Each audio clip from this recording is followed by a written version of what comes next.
Salut les loups et les louloutes. Aujourd'hui au programme, je vais vous donner la recette pour réussir votre CV de dev. Je dois avouer que c'est la question qui revient le plus souvent dans mes messages. Oui, vous êtes nombreux et nombreuses, très nombreux et nombreuses, très nombreux. Bon bref, t'as compris où je veux en venir. Tu es en PLS à l'idée de créer un CV qui aura des chances de retenir l'attention et d'être efficace. Qu'à cela ne tienne, je vais t'aider puisque pour le coup chez Haters, notre expertise est de conseiller et coacher gratuitement les juniors. La règle d'or, c'est le marketing et la vente. Oui, t'as bien entendu. Tu vas devoir te vendre auprès d'un employeur. Donc adapte-toi au marché en épousant ses codes. Alors accroche ta ceinture, c'est parti. Allumage EAP, décollage. Même si une minorité va commencer à brailler en disant « Oui, mais c'est pas normal, on doit pouvoir postuler de façon anonyme, et patati, et patata ». En vrai, il te faut un CV, car la grande majorité des professionnels du recrutement attendent un CV. Ok, mais dis-moi Jamy, mon CV doit avoir combien de pages? Qu'est-ce que je mets comme couleur? Et qu'est-ce que je dois mettre dedans? La colonne, je la mets à droite ou je la mets à gauche? Aidez-moi par pitié! Wow, tout doux l'ami. Bon, allons-y step by step, ou étape par étape si tu maîtrises la langue de Shakespeare comme moi. On va essayer de commencer par les bases. Basiques. Déjà, c'est quoi un CV? Alors qu'est-ce qu'un curriculum vitae, ou plus communément appelé un CV? Il s'agit d'un ensemble d'indications relatives à l'état civil, aux capacités, aux compétences, mais aussi aux diplômes et expériences passées d'une personne.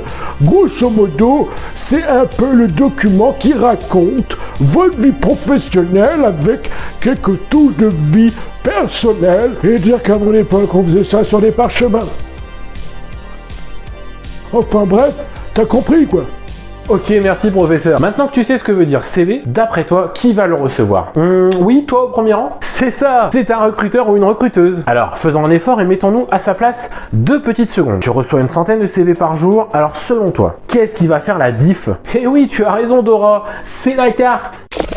Je suis la carte! Non, je me trompe de vidéo. C'est le CV en une page. Parce que l'idée, c'est de synthétiser et de donner envie d'aller plus loin. Oui, mais pourquoi pas un CV en plusieurs pages? Mon oncle Jean-Marie, il a dit que c'était mieux.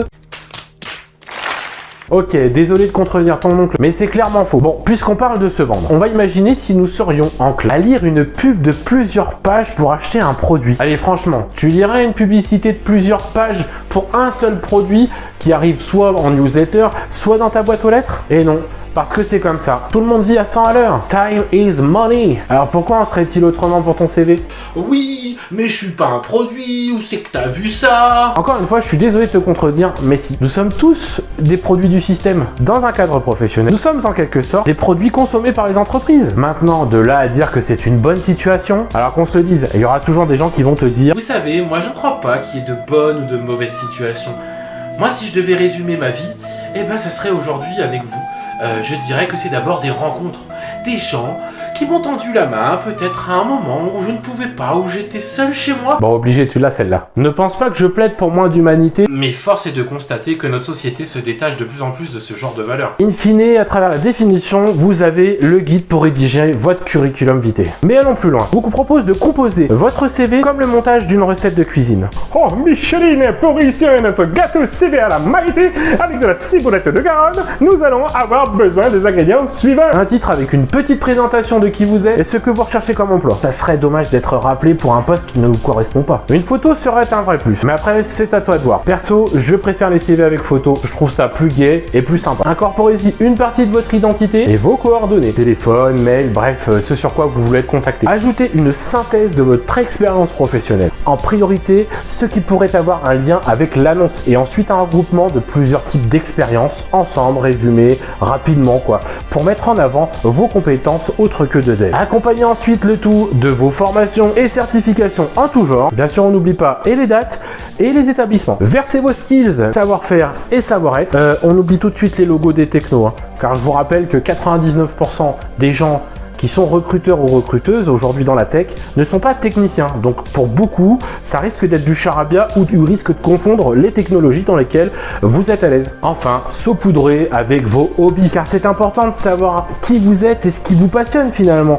Parfois, certains hobbies peuvent faire pencher la balance, comme bénévole à la Croix-Rouge ou alors champion européen du critérium régional d'échecs. Et bien sûr, on fait le tout sur une seule page. Monsieur, qu'est-ce qui fera la différence? L'originalité, pardi. Sois curieux et va voir sur internet des exemples de CV originaux plutôt que de prendre bêtement le premier template Canva, car à coup sûr, d'autres l'ont fait avant toi. Par ailleurs, garde à l'esprit qu'il faut de la cohérence. Si tu mets des listes à puces à un endroit, tu en mets partout. Enfin, quand je dis partout, partout, t'as nécessité d'en mettre. Idem, si tu mets un écart à droite, et bah tu mets un écart à gauche aussi. Et t'essayes de faire en sorte qu'il soit identique des deux côtés. Tu sais, c'est un peu comme le margin et le padding. Imagine ton CV comme si tu devais faire un site internet finalement. Tu vas avoir ton H1, ton H2, ton H3, différentes listes, et à côté du padding, du margin, etc. Ah! J'allais oublier, ton CV n'est pas un arc-en-ciel. Alors par pitié, évite-nous les mélanges qui risquent de provoquer une crise d'épilepsie chez ton interlocuteur. Les couleurs ont un sens et ne se marient pas toutes entre elles. Donc je t'invite à te renseigner sur le sujet et on devrait revenir là-dessus un de ces quatre. Bref, le résultat final, le voici. J'espère que ce CV te convient. Alors bien sûr, ne commencez pas à tous le copier et faire la même chose. Il doit vous correspondre. Pour revenir sur les couleurs, on ne choisit pas sa couleur préférée, mais bel et bien une couleur qui va avec son tempérament et éventuellement les qualités que l'on veut mettre en avant. Bref, tu as des questions, tu es pas d'accord, tu es d'accord, tu sais pas trop, et ben n'hésite pas à me le dire dans les commentaires. C'est la première vidéo d'une nouvelle série. On va essayer d'explorer des petits tutos courts de cette manière, de façon à pouvoir t'apporter un petit peu d'informations autrement. N'hésite pas à t'abonner et à cliquer sur la petite cloche pour savoir quand est-ce que nous sortirons la prochaine vidéo. Les lives vont pas tarder à revenir avec des sujets qui, je l'espère, vous plairont. Le Discord est ouvert. Bref, n'hésitez pas, si vous nous cherchez, vous nous trouverez facilement. Je vous fais des bisous, à bientôt, prenez soin de vous, ciao.